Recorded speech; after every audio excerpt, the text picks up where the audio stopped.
Hi guys, welcome back to the Personal Branding Experience. This is video 2, and today we're going to talk about ideal client and research. So last week we talked about introduction, why you would have a personal brand, what is your why, what's your story, that kind of thing. So now, once you've kind of defined what that personal brand is, who you are and what you're putting out there, it's really important to research what other people in that area have done. So I would go onto LinkedIn, I would speak to people, I would contact them over the phone, actually connect with them, say, would you mind give me 30 minutes of your time, even over Zoom or a coffee or whatever, and give me some advice on how you got where you are.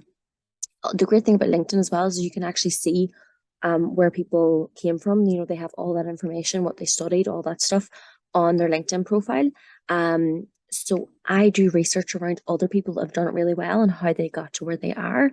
And then also research around, the brand that you want to build. So if you're trying to build an influencer brand, Google how to do that, read books on it, like really, really dive into it and really get to know that subject really, really well so you can be the best you can possibly be. The second thing is then, once you have that done, you want to figure out who the ideal client is. So now you know what you're going to be, what your personal brand is going to be. You've done the research of how to get there and what to do. And then you want to figure out who is going to want to listen to you, who's going to want to buy something from you based on this. Who is your ideal client? And that might be more than one person. It could be 5 different types of ideal clients.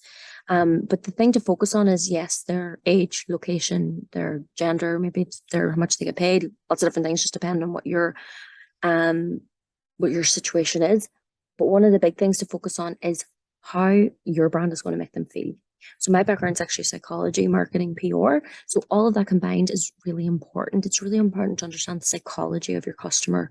So when you are talking, it's something that they're actually interested in. So for instance, I know a lot of business owners are my ideal client, business owners who really don't have a personal brand. So this training on building a personal brand will be for them and would attract them. So what kind of stuff could you do to attract your ideal client? We can figure that out after, but right now we need to figure out who your ideal client is. So 2 things to work on this week is doing the research, and that's not going to be just 1 week, that's all the time, on who's already done it, who's doing it well in your industry, and how they got there, and any books you can read on it.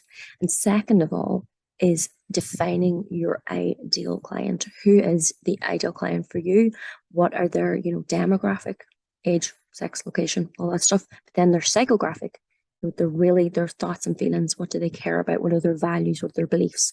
This is going to become super important when you start marketing, when you start talking to them, when you start putting content out. And you'll see that as we go. So as I say, quick videos, short videos on personal branding, just a quick step process with it. This is something I do with clients, really in depth with them and help them along with it.